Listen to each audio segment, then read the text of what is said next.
శాశ్వతమైన ప్రేమతో నిన్ను ప్రేమించుచున్నానని దేవుడు సెలవిస్తున్నాడు. నిజమే, ఆయన ప్రేమ శాశ్వతమైంది.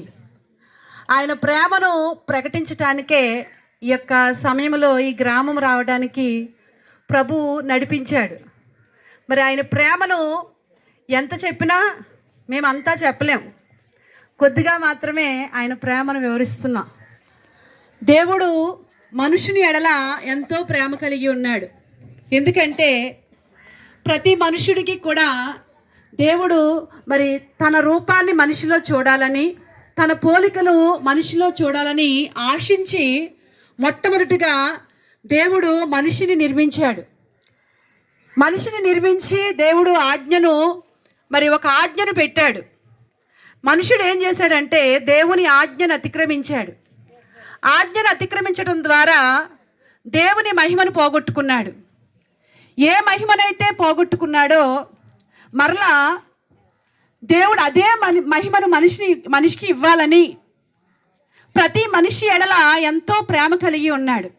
కానీ ఈ మనిషి ఏం చేశాడంటే దేవుని ప్రేమను వెతకటానికి ఈ లోకంలో ఎన్నో మతాల్ని, ఎన్నో రకాలైన మార్గాల్ని ఏర్పరచుకున్నాడు.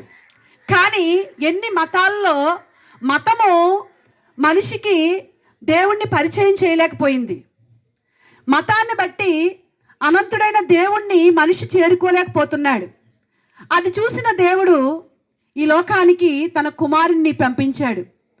ఎందుకు అంటే దేవుని వాక్యం ఇలా సెలవిస్తుంది, దేవుడు లోకాన్ని ఎంతో ప్రేమించెను కాగా తన అద్వితీయ కుమారుని విశ్వాసముంచు ప్రతివాడును నశించక నిత్యజీవం పొందినట్లు ఆయనను అనుగ్రహించను అని. నిజమే, దేవుడు లోకంలో ఉన్న ప్రతి మనుషుణ్ణి ప్రేమిస్తున్నాడు. మనుషుని ప్రేమిస్తున్నాడు కనుకనే యేసు ప్రభువుని ఈ లోకానికి పంపించాడు. ఆయన యేసు అంటే మతానికి సంబంధించిన దేవుడు కాదు. యేసు అంటే రక్షకుడు. మనిషికి రక్షణ అవసరం. రక్షణ లేకపోతే ప్రతి మనిషి పైన శిక్ష ఉంది. మనిషి తాత్కాలికమైన వాడు. ఈ తాత్కాలికమైన మనిషిని ఏదో ఒక రోజు ఈ లోకాన్ని విడిచిపెట్టవలసిన రోజు ఒకటి ఉంది. అయితే ఈ తాత్కాలికమైన మనిషికి ఏ మహిమనైతే ఆదిలో పోగొట్టుకున్నాడో అదే మహిమను ఇవ్వాలని, ఏ భేదము లేదు, అందరూ పాపం చేసి దేవుడు అనుగ్రహించు మహిమను పొందలేకపోతున్నారు. ఏ మహిమనైతే మనుషుడు పొందలేకపోతున్నాడో అదే మహిమను యేసు ప్రభు ఈ లోకానికి వచ్చి ఆయన ఇవ్వడానికి ఈ లోకానికి వచ్చాడు. అందుకే ఆ మహిమలోనికి వెళ్ళాలంటే, ఆ నిత్యరాజ్యంలోనికి వెళ్ళాలంటే నేనే మార్గం అన్నాడు, నేనే సత్యం అన్నాడు, నేనే జీవం అన్నాడు. నా ద్వారా తప్ప ఎవరూ కూడా ఆ నిత్యరాజ్యము పుణ్యరాజ్యము చేరలేరని ఆయన స్పష్టంగా చెప్తున్నాడు. అందుకే ఈయన ప్రపంచానికి దేవుడు. ఒక మనిషికి, ఒక జాతికి, ఒక కులానికి దేవుడు కాదు. ఈయన ప్రపంచం అంతటికి కూడా, విశ్వం అంతటికి కూడా ఆయన దేవుడై ఉన్నాడు. కనుకనే ఈనాడు మరి ఆయన ప్రేమను రుచి చూసిన ఏ ఒక్కరినైనా అడగండి, ఆయన ప్రేమ ఎంత ఉన్నతమైందో, ఎంత గొప్పదో కొద్దిగానే చెప్పగలరు. ఆయన ప్రేమను రుచి చూసిన వారిని అడిగినా కొంచెమే వివరించగలరు, అంతా వివరించలేరు. ఎందుకంటే అంత ప్రేమ కలిగిన వాడు ఆయన. ఈ లోకంలో తల్లి ప్రేమ పెట్టినవాడు ఆయనే, తండ్రి ప్రేమ పెట్టినవాడు ఆయనే. ఈ లోకంలో ఉన్న మరి ఏ ప్రేమలైనా కానీ ఆయనే పెట్టాడు. కాబట్టి ఇన్ని తల్లిదండ్రుల ప్రేమ గొప్పదని లోకం చెప్తుంది. అన్నిటికంటే తల్లి ప్రేమ గొప్పదని మరి దేవుడు కూడా చెప్తున్నాడు. కానీ తల్లి ప్రేమ కంటే కూడా దేవుని ప్రేమ గొప్పది. ఆ ప్రేమ కవచంలోనికి నువ్వు వచ్చినట్లయితే ఈ లోకంలో ప్రతి పరిస్థితిలో కూడా గొప్ప ఆదరణ పొందుకుంటావు, గొప్ప నెమ్మదిని పొందుకుంటావు. మనుషులు మరి కులాన్ని బట్టి ప్రేమించే వాళ్ళు ఉంటారు, ఆస్తిపాస్తులను బట్టి ప్రేమించే వాళ్ళు ఉంటారు. కానీ ఈ దేవుడు నువ్వు ఏ స్థితిలో ఉన్నప్పటికీ కూడా ఆయన ప్రేమించే దేవుడు. ఒక్కసారి ఆయన నామాన్ని స్మరిస్తే, ఆయన యందు విశ్వాసం ఉంచితే ఎన్నడూ కూడా ఆయన నిన్ను విడిచిపెట్టని దేవుడు.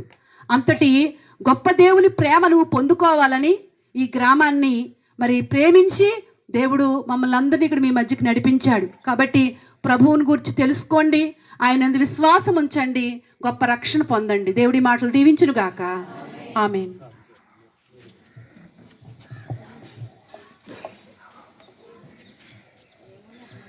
మహాపరిశుద్ధుడా మహిమగల మహారాజా నీకు వందనాలు స్తోత్రాలు స్తుతులు చెల్లించుకుంటున్నాం తండ్రి ప్రభా. అవును తండ్రి నాయన ఉదయం అంతయు ప్రభా మమ్మల్ని ప్రేమించి నీ సన్నిధిలో గడపడానికి మాకు ఇచ్చిన కృపకాయ ధన్యతకాయ వందనాలు ప్రభా నాయన. అవును తండ్రి ఇదిగో ఈ సాయంకాల సమయం అందు ప్రభా నా తండ్రి మరి గ్రామానికి రావడానికి ప్రభా అయా నువ్వు చూపిన కృపకాయ నా తండ్రి నీకు వందనాలు స్తోత్రాలు స్తుతులు దేవా నాయన. అవును ప్రభా నాయన సకల లోకానికి వెళ్ళి సువార్త ప్రకటించమన్నావు తండ్రి నిజమే నాయన. ఇదిగో మరి ఈ సాయంకాల సమయం అందు ప్రభా ఈ గ్రామంలో ప్రభా నీ బిడ్డలను వేరపరుచుకుని ప్రభా అయా సువార్త ప్రకటిస్తుండగా ప్రభా నా తండ్రి నాయన ఇక్కడ నిలబడి చెప్పిన ప్రతి ఒక్క మాట ప్రభా నాయన ప్రతి ఒక్క హృదయాన్ని తెరవండి ప్రభా. ప్రతి ఒక్క బిడ్డ అయా వారు ఇదిగో ఈ మాటలు ఏంటి ఆశ్చర్యాన్ని కరిగించండి ప్రభా నాయన. అవును ఈ లోకానికి నన్ను ఎందుకు వచ్చావో ప్రభా నా తండ్రి నాయన. మరి నా తండ్రి నీ దోసరాలు నిలబెట్టుకుని ప్రభా అయా కొన్ని విషయాలు ఈ గ్రామ బిడ్డలతో మాట్లాడిన దేవా నీకు వందనాలు నిజమే ప్రభా. శాంతి సమాధానాలు లేక ఉన్నారు ప్రభా నాయన. నాయన పైకి నవ్వుతాకు ఉన్నప్పటికీ ప్రభా నాయన ఆయా వారిలో నాయన అయా శాంతి లేక సమాధానం లేక కుటుంబాల్లో నెమ్మది లేక ప్రభా అయా ఈ బాధలు మాకు ఎవరు తీరుస్తారని నా ప్రభా నా తండ్రి ఒక ఆలోచనలో వారి జీవితాలు ఉన్నాయి తండ్రి. ఇదిగో నీ మాటలు ప్రతి మాట ప్రభా నాయన ప్రతి ఒక్క కుటుంబంతో ప్రతి ఒక్క బిడ్డతో దర్శించమని అడుగుచున్నాం తండ్రి దేవాన్ని స్తోత్రాలు ప్రభా. మరి ఈరోజు జరగబోయే నీ క్రిస్మస్ యొక్క ఆరాధనలో కూడా ప్రభా నీ దాసులు ప్రవేడంతల ఆత్మశక్తితో నిలబెట్టుకుని ప్రభా అయా ఈ గ్రామానికి కావాల్సిన ప్రభా వాక్యంతో మాట్లాడండి ప్రభా. ఈ గ్రామ బిడ్డలతో మాట్లాడండి తండ్రి. గ్రామంలో నీ ఆత్మను కుమ్మరించమని అడుగుచున్నాం తండ్రి. స్తోత్రాలు స్తుతులు స్తోత్రం నిజమే ప్రభా. అయా ఈ లోకంలో నా తండ్రి ఏది మాది కాదు ప్రభా నాయన. తల్లి ప్రేమ తండ్రి ప్రేమ శాశ్వతం కాదు కానీ ప్రభా అయా నీ యొక్క ప్రేమ నా ప్రభా మాకు కావాలి తండ్రి. నీ స్తోత్రాలు ప్రభా నాయన. ఈ గ్రామ బిడ్డలతో దర్శించండి ప్రభా నాయన. అయా మేము చెప్పి వెళ్ళిపోతాం కాదు కానీ ప్రభా విన్న ప్రతి ఒక్క హృదయంతో కలవరత పుట్టించి అయా ఈ నిజమైన దేవుడు నమ్ముకోవడానికి కూడా సహాయం చేయమని అడుగుచున్నాం తండ్రి. నీ స్తోత్రాలు ప్రభా. అయ్యా మా మాటలు వ్యర్థమే కానీ పలికింది నువ్వు కాబట్టి ప్రభా అయ్యా ఈ రాత్రి కాలం మంది గ్రామాన్ని దర్శించండి. ఈ గ్రామీణులు బలపరచమని అడుగుచున్నాను ప్రభా. ఈ గ్రామంలో గొప్ప కార్యాలు జరిగించుకోమని అడుగుచున్నాను ప్రభా నాన్న. అయ్యా కొద్ది మందిగా ఉన్నారు కానీ ప్రభా అయా విస్తారమైన జనముగా ఈ గ్రామాన్ని మార్చండి ప్రభా నాయన. అయ్యా మేము ఇక్కడ చెప్పి వెళ్ళిపోతాం కానీ కార్యం చేసే దేవుడు నీవై ఉన్నావు తండ్రి నాయన. ఈ గ్రామంలో కార్యం జరిగించుకొని నీ అద్భుతాలు జరిగించుకుని ప్రభా నాయన.